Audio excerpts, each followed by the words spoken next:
Welcome to another edition of the Best Business Minds, where we interview business leaders and academics that write through thought-provoking books. If everyone could please make sure you're muted, that would be most appreciated. Please allow me to introduce our two sponsors. Matt Butler, President CEO of Compass Clever Solutions. Matt, could you just tell us a little bit about your company? Sure, thanks, Mark, and good afternoon, everyone. Most of us are visual learners, and that's why YouTube searches for how-to videos have grown 70% year over year, because learning how to fix things is much easier if you can see them. That's why we created our proprietary visual imaging process, to help you see for the first time how your current processes are causing your problems, which makes them much easier to solve. We work with your internal subject matter experts, helping them to clearly see how to improve efficiency, increase sales, and most importantly, increase profits. We're so confident in our process that we're always willing to take compensation as a percentage of your savings and increase profits. So if you want to reduce organizational stress and increase your competitive position, give us a call. Thank you. Matt, thank you very much. Our other sponsor today is John Custer, a partner of Custer & Custer. John? Thank you, Mark. I'm John Custer III, partner of Custer & Custer, a family-owned law firm outside Philadelphia. We work with entrepreneurs and family-owned businesses that range in size from startup to lower middle market. Custer & Custer provides services ranging from incorporation, employment and buy-sell agreements, to vendor contracts, to buying and selling businesses. There's no cost to tell us about your needs, and depending on the project, we can quote you a flat rate. Please feel free to contact us with any question you might have at custerandcuster.com. Thank you very much, John. And welcome to our guest, Jeff Dyer. Jeff, it's a pleasure to have you today. Jeff, could you give the audience a little bit more about your background?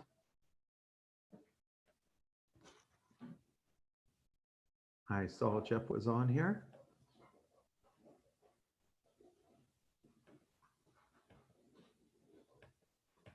Jeff, we have to have you unmute. Looks like he's on a call. I guess we're waiting for Jeff to finish his call. Mark, we're all waiting for Jeff. Matt, can you put your website contact information in the chat, please? My contact information? Matt's, with the sponsor, Matt Butler. Sure, Mark will send it afterwards with the copy of the video. Great, thank you. So we're... I tried to call in, but my been unstable. Can you hear me? Oh yeah, we hear you great. Can you hear me on my phone now? We can hear you both ways. All right, I'll unmute. You choose.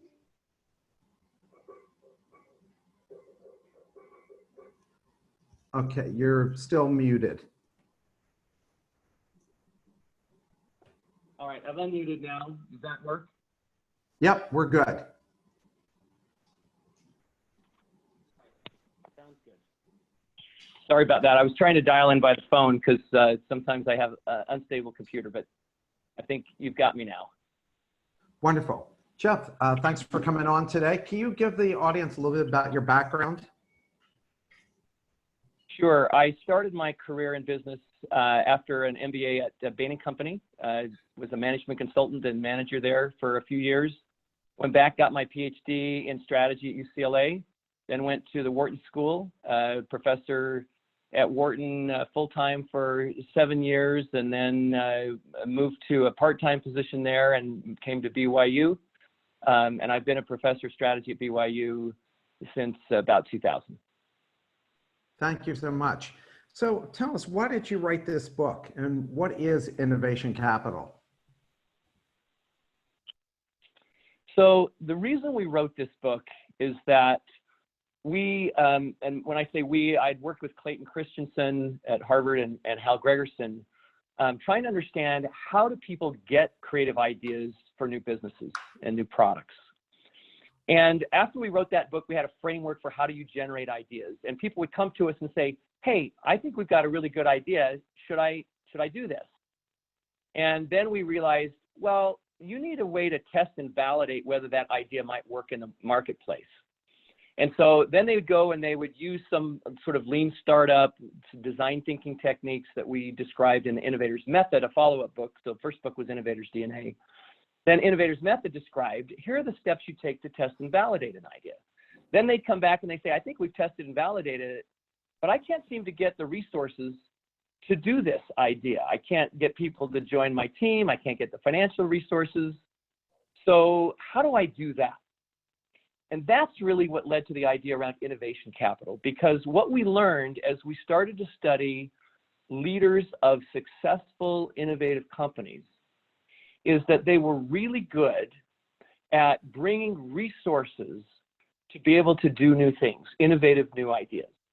And that creativity was just not enough. It's not enough to come up with a good idea. You also then have to overcome the risks that people perceive of supporting that idea to bring those resources in order to do something that's really new. And as we studied people like Jeff Bezos and Elon Musk and Indra Nooyi, the CEO of PepsiCo, we saw that a lot of these really good leaders of innovation, it wasn't that they were just creative. They did have creative chops, but more importantly, they really understood how to bring resources to their ideas, and that required what we called innovation capital. So what's the profile of a great innovative leader? So a great innovative leader tends to have sort of three sort of skill sets or areas of competence. The first really is around sort of creativity and recognizing opportunity. So these folks, they are explorers, they're adventurers, they read widely, they learn, but they really are good at sort of seeing opportunity and figuring out how to overcome sort of the problems that get in your way to pursuing opportunity.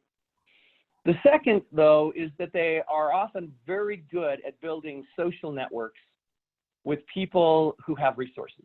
And these could be financial resources or they could be intellectual resources, but they are usually very good at connecting with others to draw people to their team. And then the third thing that they're really good at doing is they're really good at building a personal reputation and track record as someone who is innovative and is good at trying new things. They're willing to try new things in their companies. They found little new initiatives, whether it's a megatrends group at PepsiCo, which is one of the things that Indra Nooyi did, the CEO at Pepsi, to sort of get seen and known, or it's launching a new company, the way sort of Bezos did with Amazon. But they're good at building their reputation as being someone who can do innovative things. So basically, creativity, problem recognition, good at that, connecting with people, good at that, and last, building that reputation for innovation. So in your book, you talked about Edison versus Tesla, and those were the two kind of beginning real innovators of the last century. So why was Edison became a mogul and Tesla didn't? Yeah, so we noticed that when we studied the lives of Edison and Tesla, there was an interesting contrast. Edison, he was someone who was good at sort of the creativity side, and so was Nikola Tesla. And in fact, Nikola Tesla was often viewed as being more of a creative genius in many ways than Edison, and his ideas have actually outlasted most of Edison's. Where they differed, though, was in the social skills part. Edison networked broadly with people in the inventor community, and he was able to hire and bring people to really the first R&D lab at Menlo Park to be able to work on the ideas that he had and the ideas that they generated. So he was really good at networking, and he was also really good at networking with financiers like JP Morgan. In fact, JP Morgan put up money for Edison Electric, and then his was one of the first homes in New York City that got wired with electricity. not surprisingly. But he knew Morgan, he knew the Vanderbilts, so he was actually much better at networking with others than Nikola Tesla, who was viewed as really didn't have very strong skills networking, interacting with others. Then the other thing that Edison really did well was when he got a new idea, he was terrific at promoting this idea. So for example, when they hit upon the technology for the phonograph, and the phonograph was like this first machine that could repeat sound. Literally, he reports the next day he took it down to Scientific American, the main publication of that time, to get out new ideas. He took it into the editor's office. He said, "You got to hear this. Everybody in this room needs to hear this." And he recited "Mary Had a Little Lamb" on the phonograph and got everybody interested. And within the week, they had written a story about the phonograph. So he did a lot of things around sort of self-promotion that people don't know about. He reportedly put like soot on his face, and he did that before.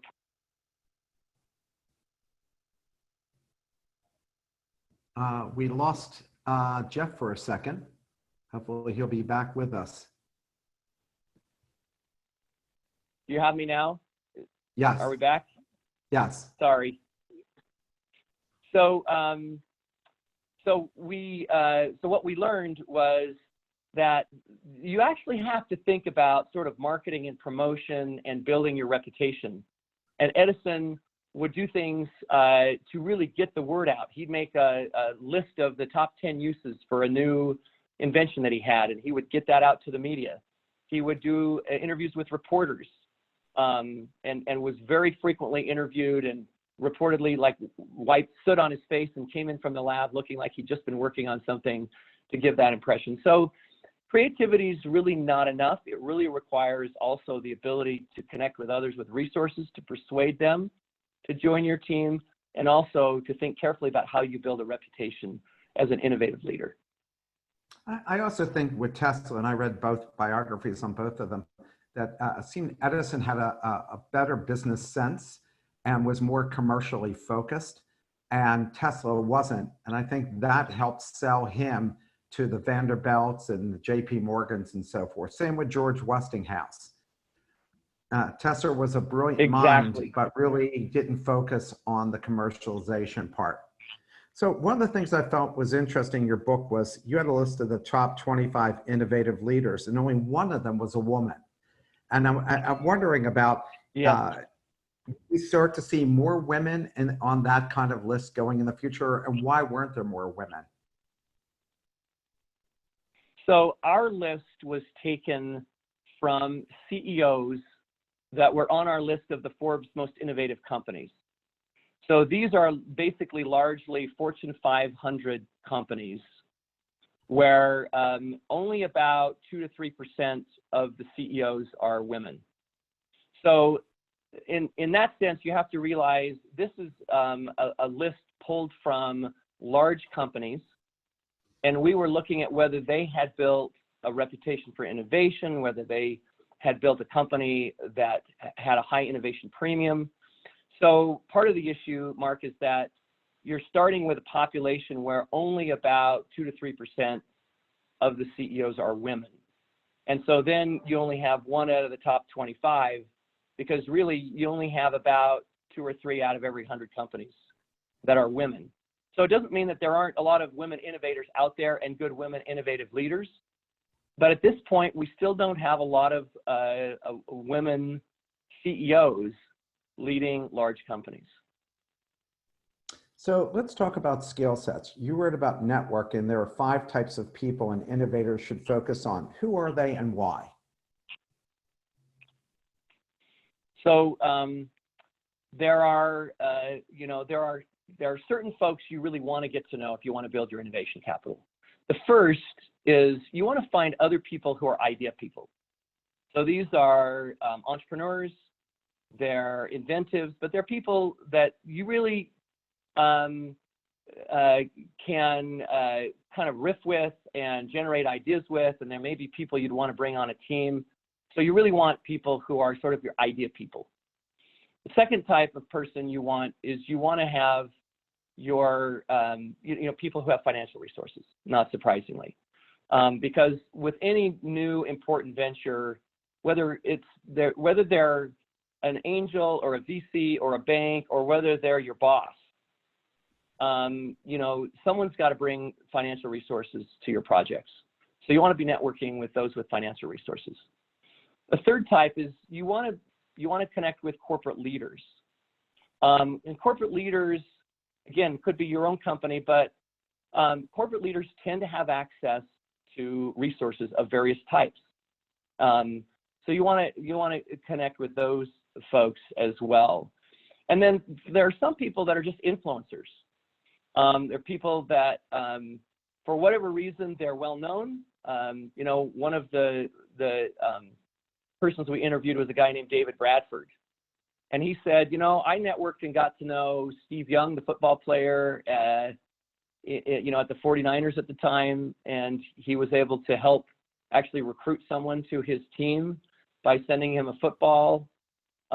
He connected with Larry King and was able to get some help from Larry King on a project that he was doing. So sometimes you want someone who's just an influencer, visible. And then last, you often want to go with your customers. You want to make sure that, especially leaders of customers, those are important, or potential customers or people you want to target as folks you want to network with. So those are the 5 groups. So how important is it to quote unquote be an insider? How do you become one? Some of the people on your list went to prestigious schools like Harvard and Wharton, but many did not. Those who did go to prestigious schools weren't born to wealth, or how did they make those connections? So it's interesting. One of the questions people ask is, well, what if I didn't go to a prestigious school? Because that's one of the ways I build my reputation as someone who is perhaps a desirable person to have on a team, or someone that others may bring resources to. One of the things that we've seen some people do is they will basically work for free, volunteer to be an intern or work at a center at a prestigious university. And even though they don't get paid, they can actually put that on their resume that they may have worked, with a center or a research center or something at a more prestigious university. I know I had someone do this with me at Wharton and at BYU. I've also had people do this at companies where they will try to see if they can do a summer internship and work for free for a company that is well known for innovation, like a Google or a Facebook or so on. And anything you can do to try and attach yourself to a prestigious university or organization or person, then you can borrow from that reputation, as we talk about it as reputation borrowing. That will help you. So that's one way to try and build your resume, even if you don't go to a prestigious university or get hired necessarily at an innovative company. I have to say I experienced exactly that. I taught 10 years for the Wharton School. I, like John Chambers, went to West Virginia University. It's not exactly going to Wharton or Harvard, but once I got into Wharton, more people wanted to hire me to do things. And prior to that, I worked with well-known CEOs when I started the Eastern Technology Council here, but all of those gave me like a halo effect. And still to this day, the fact that I was 10 years at Wharton has been a huge benefit to me in everything that I do. So I can vouch for that. You wrote about mastering persuasion. Is that Exactly. a common element among innovators? And how do you develop that skill? So yeah, persuasion is, there have been books written about persuasion. We don't spend a lot of time on it, but we do spend a little bit of time in terms of your personal skill set. Obviously, Steve Jobs is kind of the person that those of us who are a little older remember as someone who could persuade others to support his ideas.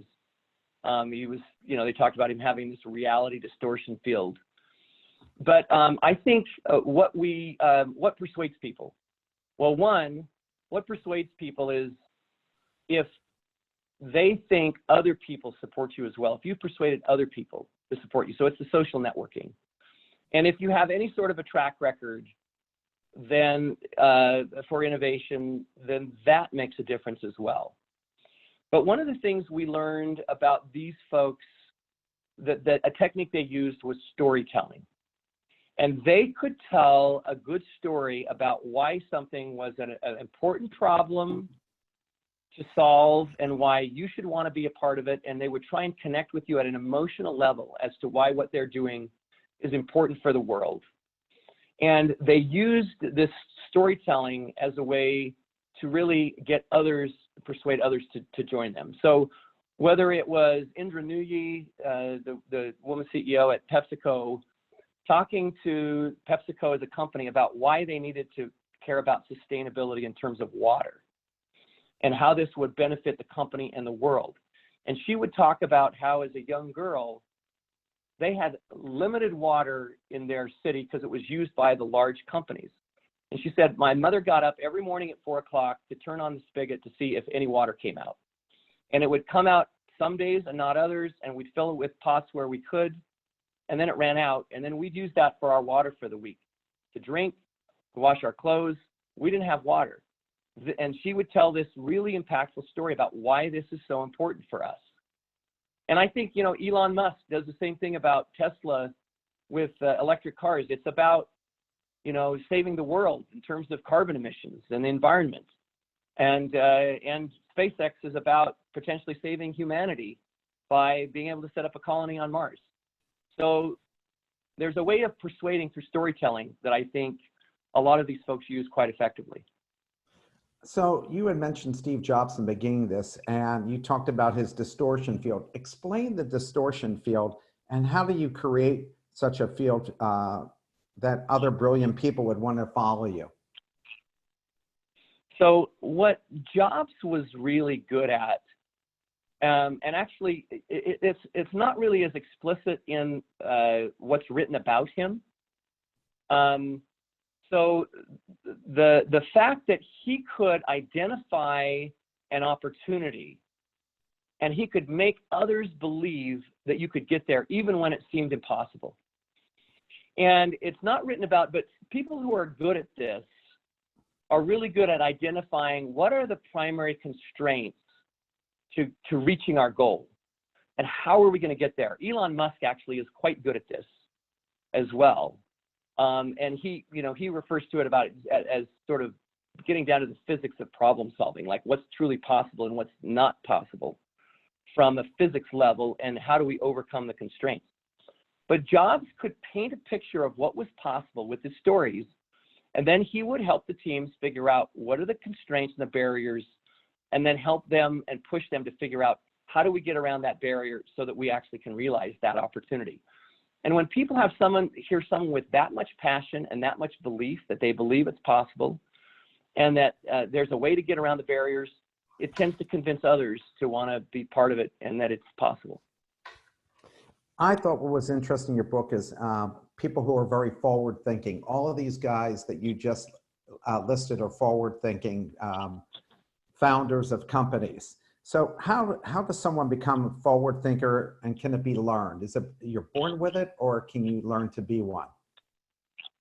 So I think some people are much more natural at forward thinking. So I think some of it is a natural ability. One of the interesting things we learned about a lot of the leaders, innovative leaders we studied, is that many of them actually loved sci-fi. So they would often, they like to look into the future, sort of in terms of, that was their orientation. They like to read, Bezos and Musk certainly fit that, where they're really interested in looking into the future. So when you think about forward thinking, one of the ways we describe it in this book is it's like mental time travel. And you're trying to see out 3, 5, 10 years. And given all of the trends, things that are going on with technologies and with customers, you've got the two sides in terms of customer tastes and the way trends are changing around what people are wanting and the technologies. It's really looking out 5, 10, 15 years and trying to mentally time travel to sort of see what might the world look like in 5, 10, 15 years. What will people really want? And how could I build something that might be valuable, in advance of that? And what we learned is that forward thinkers, they engage in this mental time travel, so they take time to think about it. But before they do that, they will spend a lot of time exploring and reading about all the new technologies that are coming about, and they'll also read as much as they can about customer trends, or they'll get out and talk to people, and then they step back and spend time really trying to absorb and think about it, and they may do it with others. Bill Gates was well known for doing this with his Think Week. Sometimes he'd do it for 1 week, 2 weeks. Every year, he would just step back and he would sort of read everything he could about, new technologies and what's going on with customers, and then he'd often write a memo. And he wrote a famous memo about the internet, the tidal wave of the internet, about 1995, sort of really before it was taking off. He also, I just heard him the other night, was talking about something he wrote about pandemics and how we needed to be prepared for pandemics. And this was 2016, 15, 16, and the steps we need to take. So it's really spending time learning about new technologies, new emerging companies as well, and sort of the new business models that are being introduced by new companies. So looking at a variety of new company lists, new technologies, and then also reading about customer trends. Those are ways that you can really see opportunity that you might not otherwise, and look to the future. Do you read a lot of magazines like me? I like reading Inc., Fast Company. My favorite's the Harvard Business Review. Are these guys typically readers, and and what do you advise reading? So these folks tend to be voracious readers, and in the business area, they do tend to read, Fast Company, Wired, Inc., stuff, especially things that are coming out that are kind of new. But so they're also likely to read new books that come out related to technology or organizations, like anything new, like on artificial intelligence. And I've heard Satya Nadella at Microsoft, he reads like a couple of books a week. Indra Nooyi said she was a voracious reader. I mean, certainly it's true of Gates and Bezos. These folks all, it's just a regular part of their lifestyle is to read as much as possible to be up to date on new technologies and trends.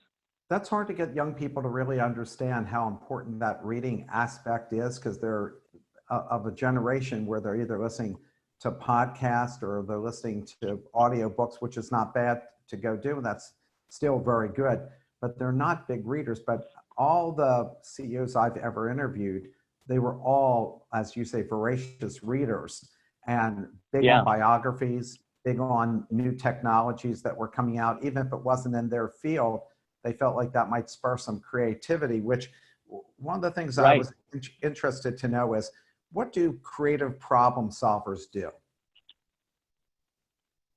So it's one thing to generate a creative idea. It's another thing to figure out, how do we solve the problems related to that particular idea? So I'll give you an example. Regeneron is it's a biotech company, and George Yancopoulos is the chief science officer and president. Len Schlafer's CEO, and they looked at the timeline that it typically takes to bring a new drug to market.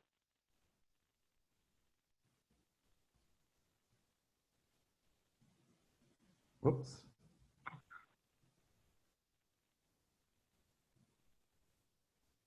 I'm sure he'll be right back on again. Sorry. Yeah, sorry.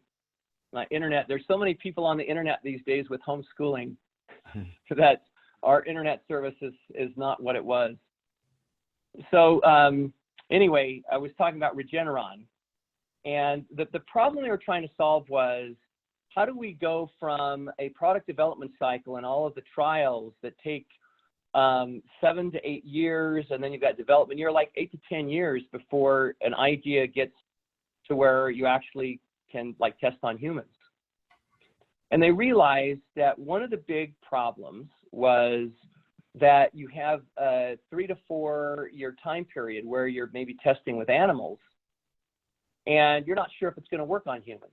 And you might waste all of that time testing on animals, and it won't work on a human. But it's like, so how do we shorten that time period?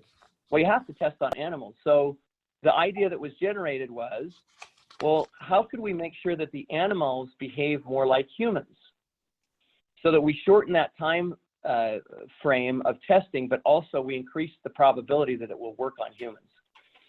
And so they developed a technology like, how can we get mice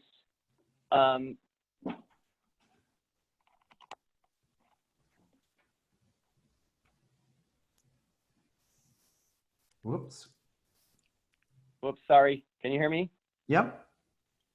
Okay, so I'll keep going while it pulls us back. How do we get to behave more like humans?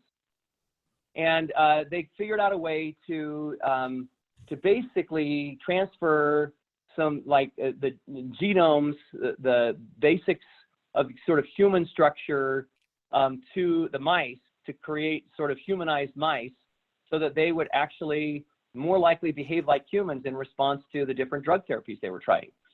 So if a creative problem solver, first you identify the big barriers to achieving the breakthrough, and you identify that constraint. And then you get down to the physics of what is causing that constraint.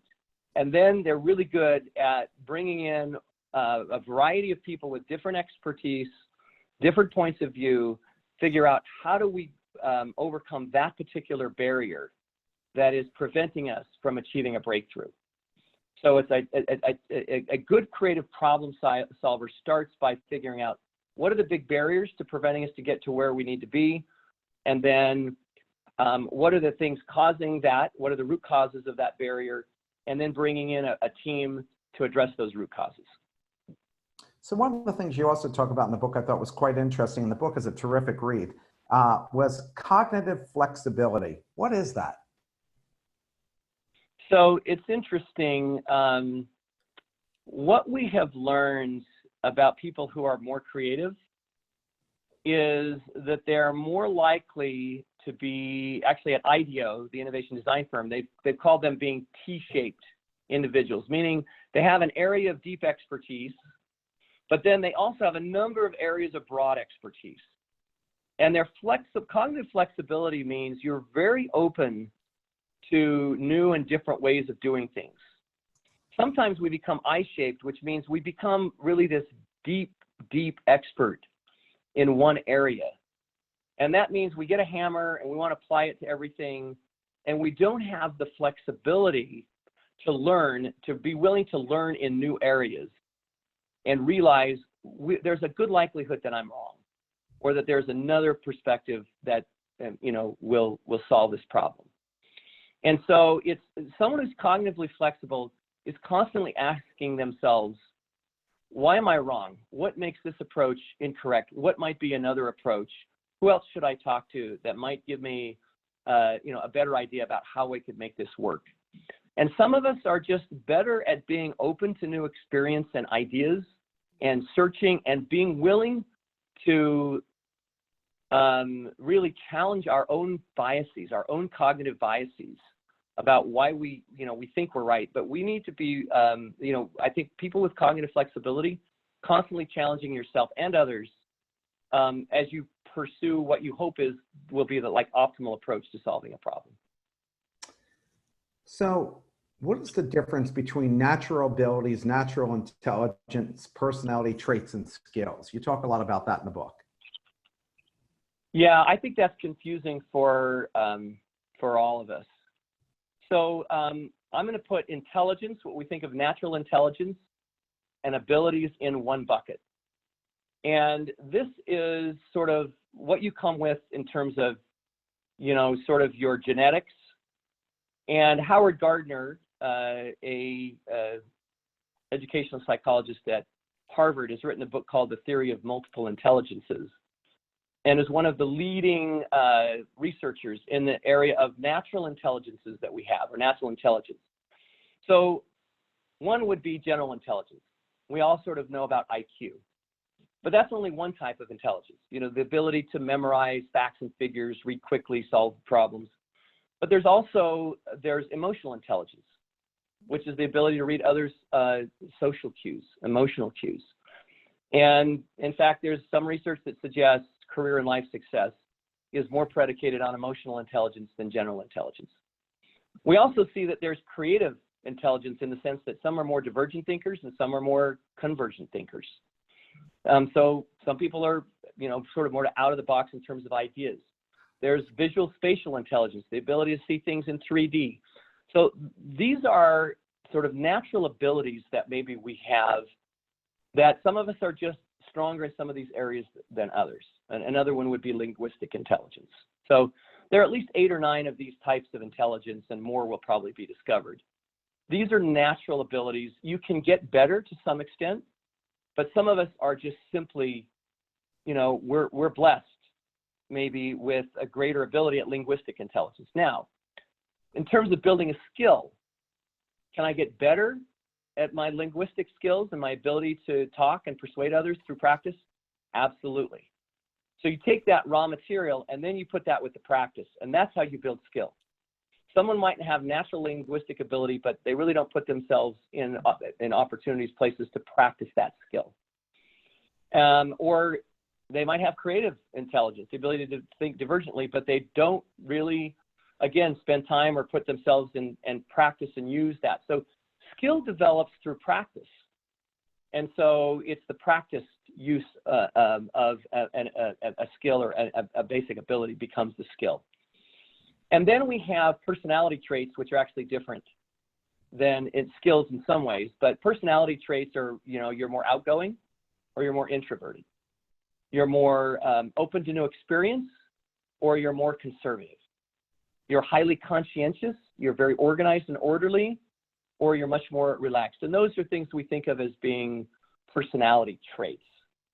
So we have, you know, areas of intelligence and abilities that are different from the skills that we then can derive off of our intelligence and abilities, and skills that we derive off of our personality. And we have personality, and that also tends to be relatively fixed, like the intelligence or abilities construct. So let's talk about companies. It seems to me that being labeled an innovator like Edison, Ford, Bezos, Gates, Musk increase the value of everything they touch. What is the financial impact to a company with such a leader at the top? So what you're highlighting is, as a Bezos or a Musk becomes known by having a track record of success, it builds their reputation for innovation, which is one of the components of innovation capital. So we talked about innovation capital is a big part of it. It's like political capital, in the sense that with political capital, you're able to persuade others to pursue your agenda in the political realm. With innovation capital, you're able to persuade others to pursue your agenda in the business realm.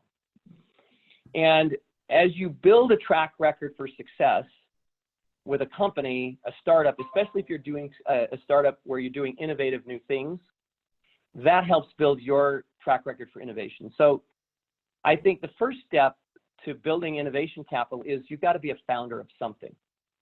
It doesn't have to be a company. It could be an initiative in your organization. But what you see is that those people who are founders of an organization that's doing something innovative are the most likely to start to build this reputation for innovation as an innovative leader. So being part of an innovative team, if you can go look for startups in Silicon Valley or other places, they're doing something innovative, and you can try and join that team and be part of that team, that really helps start to build your reputation for innovation. And then once you build it, then you leverage it to new and different domains. So You know, Elon Musk over time, he now has, I think, 25 million Twitter followers. If he wants to get an idea out there, he can do it very quickly. The Hyperloop is an example. So nobody had really heard of Hyperloop before Elon Musk mentioned this idea of Hyperloop technology, which could take this sort of tube that would be transported, you know, underground from, you know, LA to San Francisco. And you use that same sort of technology that they use at banks, where you're pushing that little canister with the tube up to the tellers. So,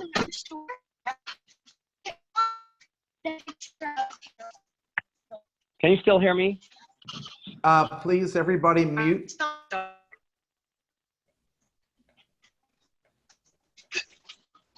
And we lost our speaker, but if you all could please mute your phones.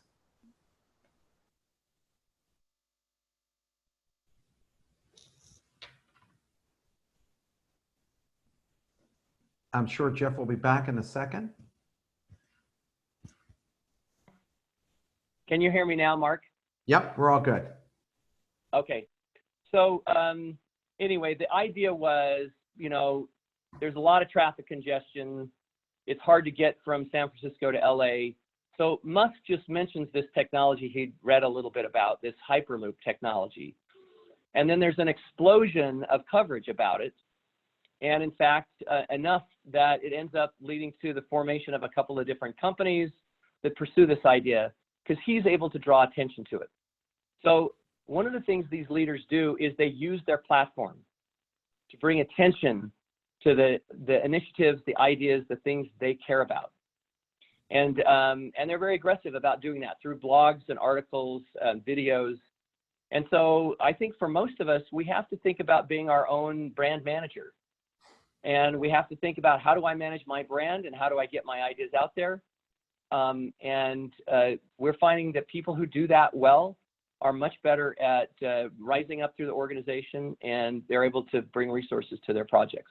Should you be hiring a publicist? I mean, it seems like these guys all have great publicists. Like, would anybody even know if they didn't have that? I mean, when you try to grow anything organically and try to add a lot of people onto your LinkedIn list or your Twitter or whatever, it seems that that's a hard way to go. But if you got a great publicist and you have a great story to tell, that's a much quicker way to add people. Do all these folks have great publicists working for them and did from the beginning?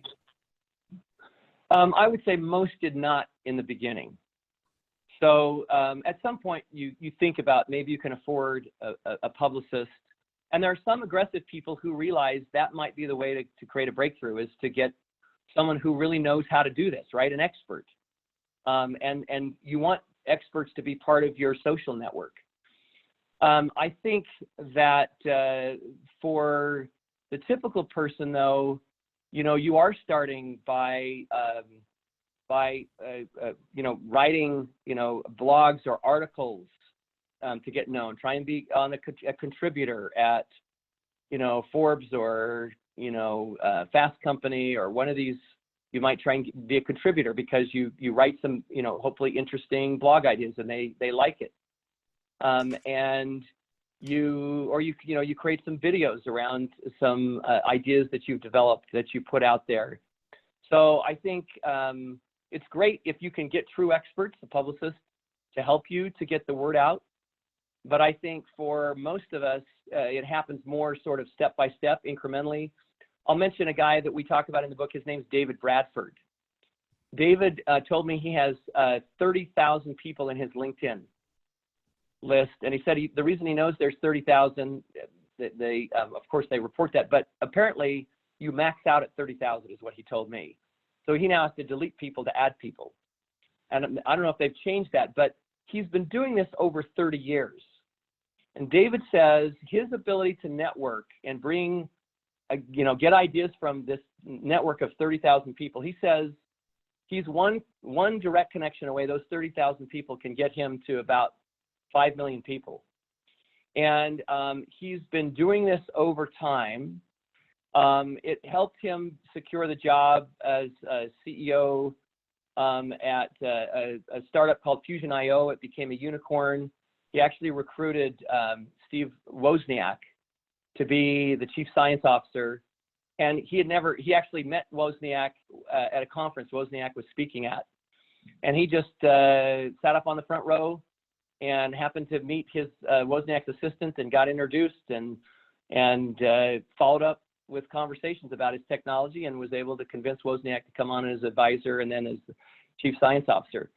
He argues just the tortoise approach of adding people every day to his LinkedIn group, spending an hour or two a day networking, has paid huge dividends. And now if he needs, he's been the CEO of HireVue, another company, and now the Fluent World.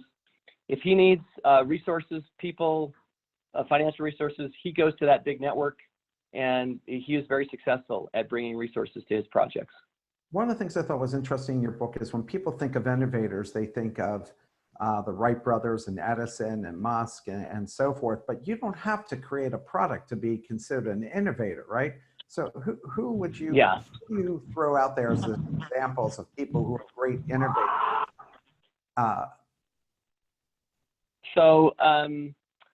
I think actually Elon Musk is someone who has done a really good job of pursuing ideas. I think he is quite innovative, but Tesla had been started before he joined. But I was thinking about innovators who haven't created a product, because you mentioned your books and folks who have been innovators, but they've been innovative and maybe changing things, processes. I mean, we have somebody in the beginning, Butler, who talked in the beginning, and that's what he does, is he helps companies change processes in their businesses to make them much more efficient. So what other types of innovators are there? Got it. Yeah.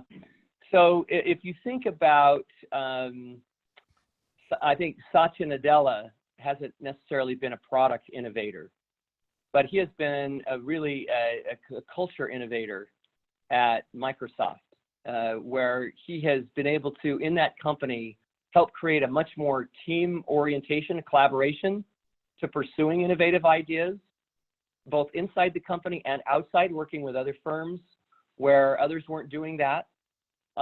He has tried to figure out how do we bring the right teams together in terms of technologies and processes to do new things at Microsoft. So Satya Nadella, sort of emerged through the ranks at Microsoft.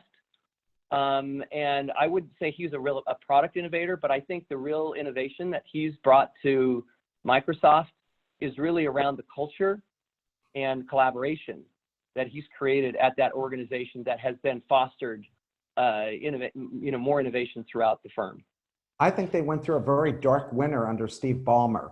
I mean, I remember when I was at Wharton, and students of mine who were at Microsoft wish they had never gone there, because they said they didn't feel like that was an innovative, creative environment. And the people who were Steve Jobs, because he was still alive when I was at Wharton, thought it was the greatest experience that they ever had. Now, under this new guy at Microsoft, and I guess he's been in 2 years, it's changed the whole view, how people view Microsoft. They're now considered a creative company again. Yeah, he really deserves credit as being the architect of a new, like I say, new culture, new processes for collaboration, both inside and outside. But he didn't go to Harvard either, right? He didn't go to an elite school either. No, in fact, yeah, I think he got his computer science degree at Wisconsin, good school, but not considered necessarily an elite school. But interestingly enough, he talks about, we talked about forward thinking earlier, about joining Microsoft in the early 1990s. And he said the big businesses at the time were Microsoft Office and Microsoft operating system. It was consumer. And those are the businesses people wanted to be in because that's where all the money was. But he'd actually been doing some reading about, he knew about the internet, he knew about artificial intelligence, and he was really interested in machine learning and artificial intelligence, and could see that more things were going to be delivered through the internet in the future. And so he joined the server business. And I think he tried to develop expertise in these areas that he thought would be important at Microsoft in the future, which is delivering service over this thing called the internet. And he developed expertise over time and became the head of their sort of cloud business. And then he was able to, so he became the head of their cloud business, and then leveraged that to become sort of known as someone who would be a good candidate for the CEO job. Can you be considered innovative if you're not starting from something from scratch and you're improving something? Yeah. Do you have any examples? Yeah. Yeah. So, I mean, I think I'd mentioned Indra Nooyi at PepsiCo. So she helped really Pepsi, who was already a company that was good at looking at customers and customer trends, right? They're a consumer products company. So they're studying consumers all the time. But she was able to say, we need to get even better at that. And I think was then successful at forming what they call the Megatrends Group at PepsiCo, where they brought folks together with different backgrounds to do an even better job of forward thinking for the company and looking at the trends on the consumer side and the technology side and what was going on with sustainability. And so I think this is an example of maybe something a little more of an incremental innovation, but really took, the company was already pretty good at sort of, analyzing and understanding trends and what was changing, but really helped the company become much better because of the formation of the Megatrends Group. Can you give us an example of someone who encompasses all of these skills? Is there any entrepreneur, business leader that you look at and say, man, for some reason, they stopped the assembly line and gave this person kind of everything? Or tell us like the entrepreneur or business leader you're like most impressed with and why.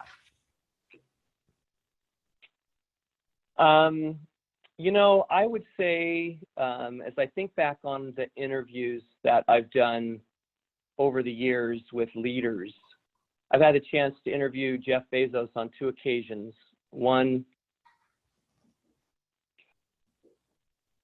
Whoops, hold on 1 second. So, sorry. So I've said I've had the chance to interview Jeff Bezos on 2 occasions. One was back about 2007, 2008, relatively early on in their time period at Amazon, and then one just a year and a half ago for Innovation Capital for this book. And I think Bezos has really done a good job at all 3 components of building his innovation capital. He grew up.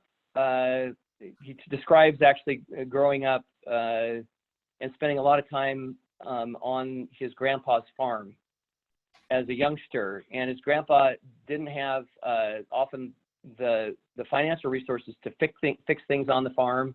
Things would break. They need to do a fence, and he said, I learned from my grandpa how to really be a do-it-yourselfer. Like we got in and we'd read manuals about how to fix whatever the tractor, or how to build the fence, or how to do things. And he was really good at being comfortable building new skills to solve problems. And I think at Amazon over time, one of the things that impresses me about Amazon, perhaps more than any other company, is a willingness to build new skill sets. So, for example, when they decided to build the Kindle, this was, they were a retailer at the time. They sold books, they sold other things online. They didn't do software embedded devices. Jeff Wilke, who is the CEO of retail, said at the time, he said, I argued to the board and to Jeff, this was a bad idea. We don't know how to do software embedded devices. It will create it will require a lot of resources, time. We may not be successful. We're going to be going up against Apple and Samsung and these other companies that are really good at this. We should not try to do this ourselves. And he said, Jeff Bezos, he listened to all the arguments, and Bezos said, look, if we can learn how to do this, Essentially, we'll create a platform to be able to do a lot of new things for our company. And we might not succeed, and I acknowledge that there are those risks. But I think if we don't try, we will lose out on a platform for growth for the company, essentially. And so they went ahead and made that investment, and they were successful with the Kindle. They were not successful with the Fire phone, which cost them reportedly up to $1 billion. They've been successful with the Echo, the Alexa. So it has opened up a lot of value for the company by being willing to develop that new skill set. They were willing to do it with Amazon Web Services. When, again, it was not a retail business, it was very different. He was willing to build new skills. So I think Bezos is really good at creative problem solving and looking to the customer and what customers want and working backwards. They have this process called working backwards that we describe in the book. And so I'm really impressed with that. I think he's also quite good with people. He's been able to build a management team that's been fairly stable. He's good at networking. And so I think he's good at bringing resources to the company as he needs to. And I think he's also done a pretty good job of really building his personal reputation as a good, innovative leader. Of course, he has that, the publicist and good folks to help him with all of that. But I think, of course, while he had the debacle, I think you could say, around his personal life, those issues, I think he's tried to move on from that. And I think he really today has built an organization that continues to grow, build new skills, and innovate. And so I think he's probably, if I was going to point to maybe one leader with a very well-rounded skill set around innovation capital, he'd maybe be at the top of the list, and he was number one on our first most innovative leaders list. Well, I want to thank you for coming on today. And if you do talk to Jeff Bezos, ask him to stop his Alexa from turning on my TV at 2 a.m. For some reason, it keeps turning on my TV every once in a while. And I guess maybe it just wants to watch something while I'm asleep. I don't know. But you need to talk to Jeff about that one for sure. Okay. Again, thank you all of you for coming today. And on Monday at 5 p.m., we have Tim Draper, who is a world famous venture capitalist, billionaire, who's invested in many of the greatest companies that we've heard of. So we only have 200 tickets for that. And amazingly, this morning, we already have 125 of those tickets taken. So I hope all of you have a great weekend. And thank you again. And Jeff, it was such a pleasure. Thanks, Mark. Really appreciate it. Goodbye to all of you. Bye-bye.